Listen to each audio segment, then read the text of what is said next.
The Cubs and Indians are going head-to-head tonight in Game 7 of the World Series. We'll show you how fans are celebrating. And LA street vendors are protesting for their livelihood to be legal. And the bike cops are back. Find out why LAPD officers are ticketing some students. Annenberg TV News is next.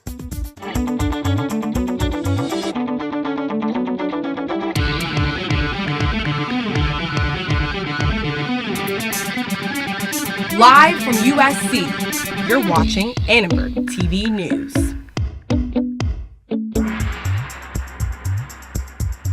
We're gonna kill him. We're gonna kill him. Simple as that. Absolutely kill him. So you're gonna break the curse? Yes, we're gonna demolish that curse. It's gonna be lifted 2 seconds. We're out. The Chicago Cubs and the Cleveland Indians are battling it out tonight for the title of World Series champion. Good evening, I'm Ryan Thompson. And I'm Sonica Bargo. Annenberg Media's Kristen Lago is at the 901 Bar and Grill talking with fans. Kristen, tell us, how are the fans feeling tonight? Thanks, guys. Yeah, I'm here at the 901 Bar and Grill right here on Figueroa Street, and as you can see behind me, clearly a packed house tonight. Now, this place is always a popular destination for students and local residents alike to come in and watch their favorite sporting events on the one of over 10 TV screens in here. But tonight, almost all of those screens tuned in to one game. That game is Game 7 of the World Series. Now, this is the 37th winner-takes-all game in World Series history, but it's been a historic year for both teams. 108 years since the Chicago Cubs last won, 71 years on the other side with the Cleveland Indians, so that's a combined over 150-year World Series drought from both teams. So tonight, history will be made no matter what the outcome. And earlier today, we spoke to some fans and asked them for their predictions on the next World Series champs. Rooting for the Indians because I'm actually a big Dodger fan. The Cubs also eliminated my Dodgers. So. I think that the Cubs are going to win just because momentum is on our side, even though we're at the Indians. So they have the home field advantage, but from Fowler's leadoff homer, kind of the momentum shifting towards us. And it is standing room only tonight at Progressive Field in Cleveland, but here a similar situation as fans continue to pour in to support their favorite team. And I'm here joined by one of those fans tonight. This is Carlos, and I don't know if you can tell what team he's rooting for tonight, but a loyal Chicago Cubs fan. So I know you're anxious to get back to the game. I only have one question for you, but so as someone from Chicago, what does it mean to finally see your team make it this far and to hopefully be winning a World Series tonight? Oh man, it's incredible, you know, lifelong Cubs fan. See these guys here after 108 years of possibly winning the series. It's super emotional, super anxious, but it's an awesome being here. Awesome to see all these Chicago fans out in LA too, traveling well, so hopefully we take it home and hopefully Chicago gets to celebrate tonight. All right, well, I know he's anxious and excited to get back to the game. I'm going to let him go. You can go watch your Cubs on screen, all right? And actually, guys, I just have to tell you, you can feel the excitement in the air. As he said, a ton of Chicago Cubs fans here, a few Cleveland Indians fans, but excitement either way. I'm anxious to go join in on the fun. But John, I don't know if you can feel it over there. Can you feel the excitement back in the studio? You know, Kristen, I can. You're totally right. I feel that excitement all the way here in the media center. Thank you so much. Will the curse of the Billy Goat end tonight, or will the city of Cleveland take home its second sports title in 2016? Well, let's take a look at the score right now. If you take a look, it's tied 1-1 in the top of the fourth after a leadoff home run by Dexter Fowler in the top of the first. But there's not too much going on right now, so we will check back in later. No matter what, a drought will end tonight and a world champion will be crowned. We'll have more look in depth at the series and another score update later in the broadcast. But for now, back to you, Sonica. Thank you so much, John. A study released by the Education Advisory Board says college students who lose financial aid are up to 19% more likely to drop out. The study analyzed over 40,000 students at 3 universities. Students who lose up to $2,000 are 3% more likely to drop out than their peers, and that percentage rises when students lose more aid, with as many as 19% of students dropping out when aid is cut by more than $10,000. We spoke to some USC students about how financial aid has affected their experience in college. I think my aid did get reduced due to my grades.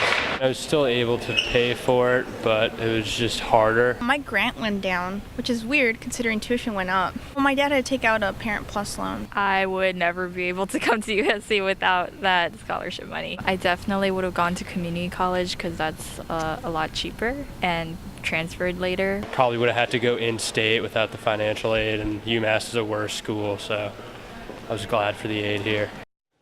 We also reached out to USC's financial aid office, but no one was available for comment. A virus that first appeared in New North Residential College has quickly spread around the USC campus. Marks Hall and Floor Tower have reported outbreaks of the nasty bug in recent days. The housing department has taken measures to prevent this, so you can see the fingerprint scanners wearing blue gloves, and there's Clorox wipes at the fingerprint stations, and you can just tell that they're taking extra precautions. People in the dining hall are also wearing blue gloves. They are wiping down the fingerprint scanner, I think, every single time with Clorox wipes. So it makes me feel better as a resident. Memo to faculty, Provost Michael Quick encouraged teachers to be lenient about student absences, telling faculty, quote, "We have experienced an outbreak of a contagious gastrointestinal virus among our students. We have taken a number of steps to decrease the spread of this virus. We are working closely with the county health department to monitor the situation and implement all needed precautionary measures," end quote. After a health alert was issued by USC's Student Health Center, a number of precautions have been taken. These include intensified cleaning of restrooms and residence halls, food delivery for ill students, wiping common surfaces every hour, requiring students to use hand sanitizers before fingerprint entry into dorms, and providing residence hall staff with masks and gloves to wear while working. A woman accusing Donald Trump of rape canceled a news conference today. The woman's attorney says she called off her appearance after receiving multiple threats. The woman says Trump raped her when she was only 13 years old. We reached out to the Trump campaign, but no one was available for comment. There's disturbing news tonight about a possible politically motivated hate crime in Mississippi. Our political anchor, Rosa Niklawi, is here now with more. Thanks, guys. An African-American church in Greenville, Mississippi was burned last night, and the words "Vote Trump" spray painted across the building. Police say no one was in the church at the time, and no injuries were reported. But it isn't clear whether the person who started the fire is the same person who vandalized the church with pro-Trump graffiti. The incident is being investigated as a hate crime. And newspaper endorsements of Trump are hard to come by, but he might have got one he might have been better off without. The Crusader, a newspaper affiliated with Ku Klux Klan, endorsed the Republican candidate yesterday. Trump's campaign denounced the endorsement, calling the paper repulsive. Meanwhile, in Florida, Trump had some choice words for his own opponent. And then you wonder why Podesta says she has bad instincts. And you wonder why Bernie Sanders says she's got bad judgment. They're right. She's got bad judgment. Personally, I think she's a very unstable person, if you want to really know the truth. And President Obama was in North Carolina today campaigning for Hillary Clinton. The soon-to-be former president appealed to African-American voters, urging them to turn out on Election Day. There's only one candidate in this race who has devoted her entire life to lifting up that better America, and that is the next president of the United States, Hillary Rodham Clinton. And Nancy Pelosi accused FBI Director James Comey of employing a double standard with regard to Clinton's emails. The House and Minority Leader said Comey refused to connect the Russians to hacking scandals because he didn't want to influence the outcome of the election. He says, well, it's too close to the election to talk about that. And yet it's not too close to the election to talk about the emails that he says may not be significant. So I think he made a mistake. A slight dent in Clinton's favorability, the newest email controversy seems to have little effect on her lead over Trump. For more of our political coverage, head over to uscannenberg.com. Thanks, Raz. Protesters are demanding Los Angeles legalize street vending. Annenberg Media's Magali Gauthier talked to vendors about the struggles they face. ¿Qué es lo que queremos? ¿Cuándo la queremos? Ahora. Street vendors are chanting for change. Street vending is illegal in the city of Los Angeles. Violators have to pay upwards of $1,000. These tickets implicate more poverty for us and our families. It pushes us further into the need to continue to fight for our rights. Lawyers representing the protesters outlined these problems in writing to the city attorney Mike Feuer over 6 months ago. They want to meet in person with him to discuss the legalization of street vending and to demand amnesty for their current fines.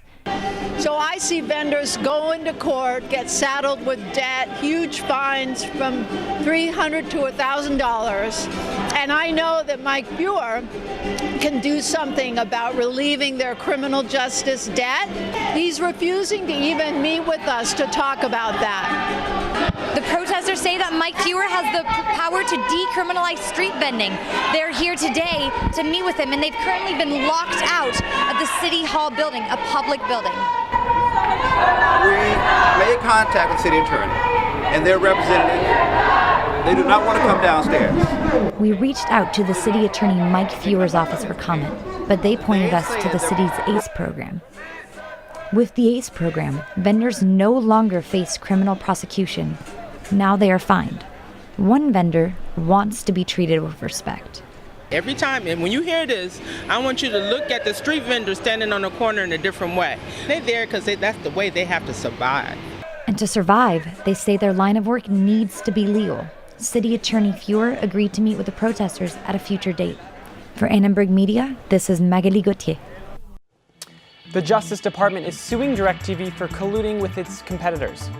And LAPD is cracking down on biking violations around campus. And a competition between residential colleges is urging students to go green.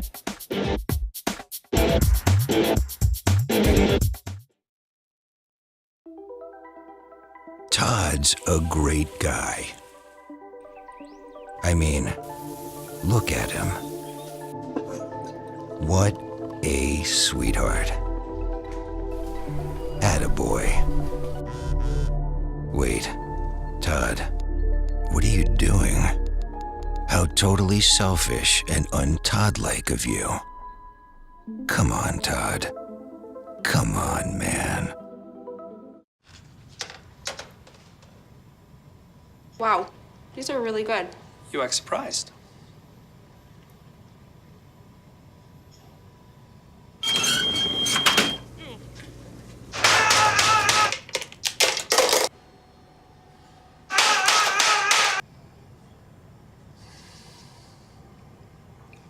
Practice makes perfect. You don't have to be perfect to be a perfect parent. There are thousands of teens in foster care who don't need perfection. They need you.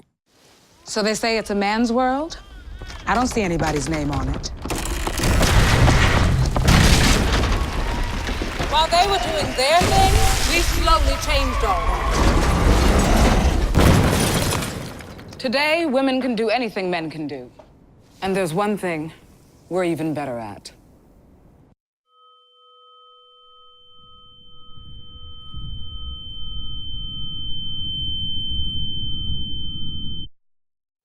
LAPD returned to the USC area again today to ticket bike riders for violations.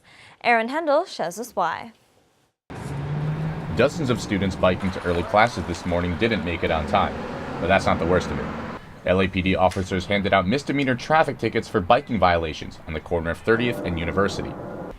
And this stop sign behind me here on University Avenue is costing students hundreds of dollars. That's because every student who received a ticket failed to stop at it. Many students don't know it's the law. They said that I was biking recklessly and that I should pay attention to stop signs, and I said there should be a sign. And he's like, there is a sign, the stop sign, and I'm like, I didn't know that was applicable. LAPD Sergeant Clarence Perkins said, quote, USC students, when they come to USC, are explained the rules. The rules are very simple. They, bicyclists, have all the rules of the road. DPS officers give a mandatory safety presentation in residence halls for every incoming student at the beginning of the school year. Bike rules are a small part of it. We mention it, but it's not something we talk about in depth, no. Students don't think this raises enough awareness. Not at all. This was the first I've ever heard of that. I knew that police officers were giving out tickets, but I'd never been informed as to why or what the violations were. Officers have the option to either warn violators or issue tickets. DPS Captain Ed Palmer thinks the ticketing is effective. Once you get a ticket, you never forget it. And you think about what you're doing from that point forward. Silva disagrees. Because it accomplishes nothing. It feels like the important issues are being overlooked. Kids on rape charges will be let go, whereas, me, a regular student trying to get an education, will receive an unreasonable fine for something that I didn't even know about. Biking tickets can cost more than $200. For Annenberg Media, I'm Aaron Hendel. The U.S. Department of Justice filed a lawsuit against DirecTV and its parent company, AT&T. The suit claims that Los Angeles residents could not watch Dodger games on television because of collusion. One bar owner said his customers have been frustrated. A lot of the regulars, they would sit there and talk about that they would have to come over here to watch it because they don't want to get Time Warner or something of that sort because maybe they have the NFL package on Direct or something else. It's like each carrier has their own specialty, which excludes on the other ones. In response to the lawsuit, AT&T said, quote, "We respect the DOJ's important role in protecting consumers, but in this case, which occurred before AT&T's acquisition of DirecTV, we see the facts differently. The reason why no other major TV provider chose to carry this content. No one wanted to force all of their customers to pay the inflated prices that Time Warner Cable was demanding for a channel devoted solely to LA Dodgers baseball."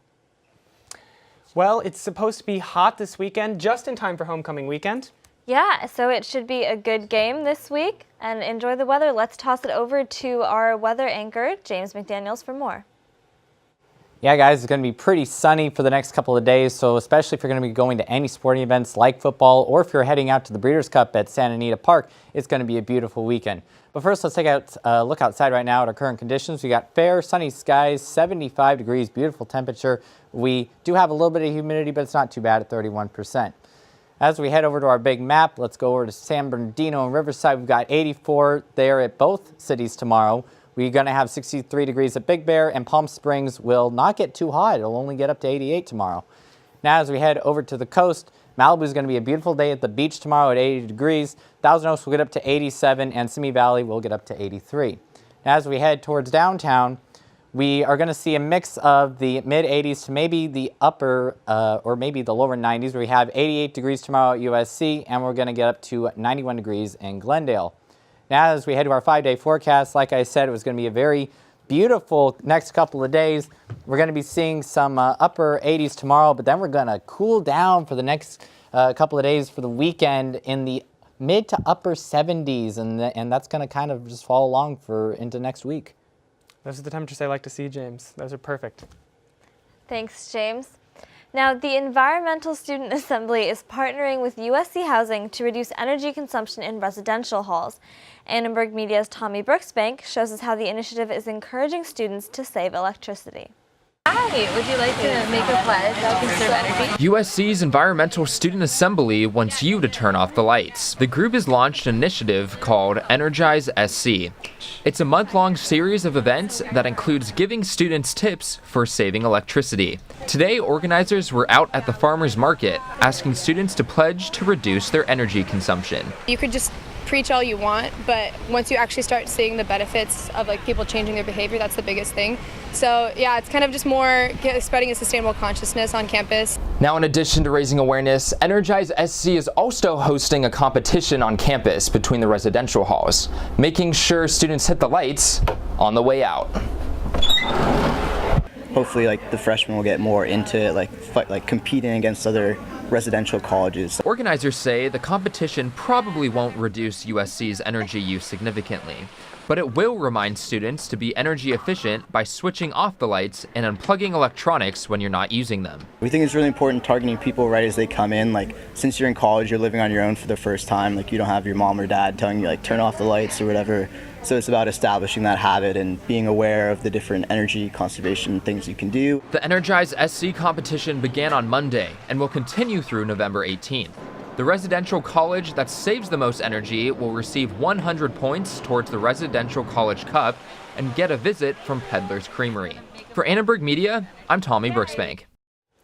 So the real question tonight is, who's going to win Game 7? Will the Cubbies break the curse of the Billy Goat? I really hope so, but we'll just have to see. At USC, though, it is homecoming where the Trojans look to extend their winning streak.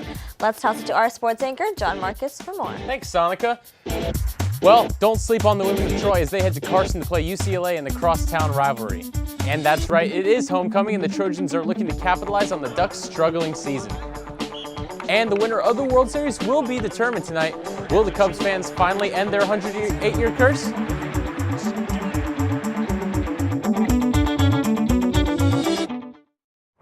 Why is Connor having trouble focusing in school? Having trouble finding Connor's middle school? Would you like directions? No, why is Connor having trouble focusing in school? Finding lowest airfare to Istanbul. No, I'm tired of fighting with him over homework. Home, walk, restaurant. Need a review? No, I need help. He's very smart, but his mind wanders. He's disorganized. I think I understand. Oh, good. French fries. Finding best potatoes. No! Russet. Fingerling. Congo. Why don't you understand me? Sorry, I was trying to show how Connor feels every day. Frustrating, isn't it? Redirecting to understood.org. For the 1 in 5 kids with learning and attention issues, this is what life can feel like. Explore understood.org, a free online resource about learning and attention issues, designed to help your child thrive in school and in life. Understood.org, because understanding is everything.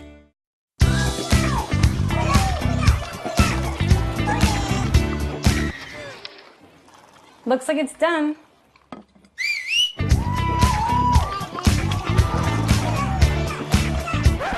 Don't let salmonella get funky with your chicken. On average, 1 in 6 Americans will get a foodborne illness this year. You can't see these microbes, but they might be there. So learn the right temperature to cook each type of meat. Keep your family safe at foodsafety.gov. Welcome back to ATVN. Before we get back to the World Series, it's homecoming week, and the Ducks are coming to town as the Trojans try to grow their 4-game winning streak. In order to drown the Ducks defense, quarterback Sam Darnold will need to prevent these turnovers, and he has done so multiple times over his short 5-game career as a starter. So far, Darnold has notched 3 picks along with 6 fumbles this season. I got to protect the ball. I got to slide more and get that out there, but also see that one high safety, the ball that I threw a pick on. I got to see stuff like that, and I got to be more aware, but, it's a learning experience, and I'm glad we got the win. Darnold will rely on star receivers Juju Smith-Schuster and Darius Rogers to haul in the big throws and prevent him from getting any more interceptions against the Ducks. Kickoff is set for 4 p.m. in the Coliseum, which will allow plenty of time for tailgating and to watch the homecoming matchup. A win would keep the Trojans in the running for a Pac-12 championship bid. The number 5 ranked women of Troy are getting ready for senior night at the StubHub Center in Carson this Friday night, where they will take on rival number 18 UCLA in the Crosstown Cup matchup. We're getting in our weight sessions, our recovery sessions, our running sessions, alongside working on our technical abilities, as well as working on the tactical side of things. I don't want to give too much away, but we're ready and we're excited for Friday. Morgan Andrews and the rest of the women of Troy look to expand on their 8-1 record against the 6-3 Bruins before the start of postseason play next week. Thanks, John Marcus, so much. Well, a prominent South LA businessman has passed away. Find out how LA residents are celebrating his legacy. The next 30 seconds can save you a lot of money. Just do your laundry in cold and stick to full loads. Auto-sleep your computers. Plug your gadgets in a power strip and switch it off when you're done. Headed out? Turn back your thermostat by 10 degrees. And drive sensibly. The more energy you save, the more money you save. Find other great tips at energysaver.gov. Thank you, dear. Oh, you're very supple, just like I was at your age. Back then, I was a sex expert. Used to call me the buttered biscuit. I know about birth control, too. So you can ask me anything, baby. Bedsider.org has birth control information and a lot more. And it's... Have you had sex in this car yet?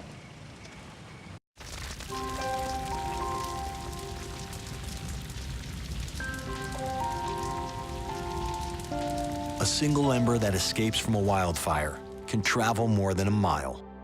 That single ember can ignite and destroy your home or even your community. You can't control where that ember will land, only what happens when it does. Get Fire Adapted now at fireadapted.org. South LA is mourning the death of a businessman who made Thanksgivings for a little brighter for some families in need. E.J. Jackson passed away last night in his office from an apparent heart attack. Friends and family gathered at Jackson's limousine company earlier today to remember his generosity. Jackson began a tradition of handing out Thanksgiving turkeys more than 30 years ago. Just last year, 12,000 families received free turkeys. Some started lining up days in advance. I've learned so much from him, and this is the hardest thing right now. You never think that you'll lose your parent, but he taught me forgiveness.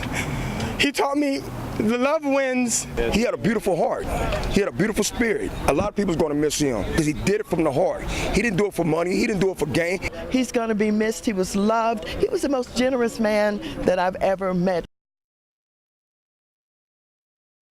He started will continue with free turkeys handed out the Tuesday before Thanksgiving.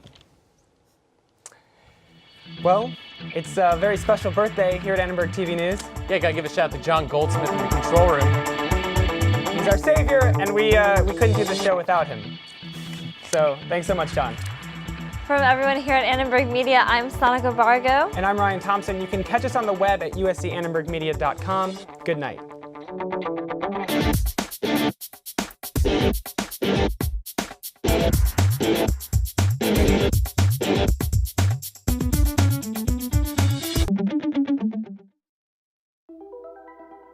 Todd's a great guy. I mean, look at him. What a sweetheart.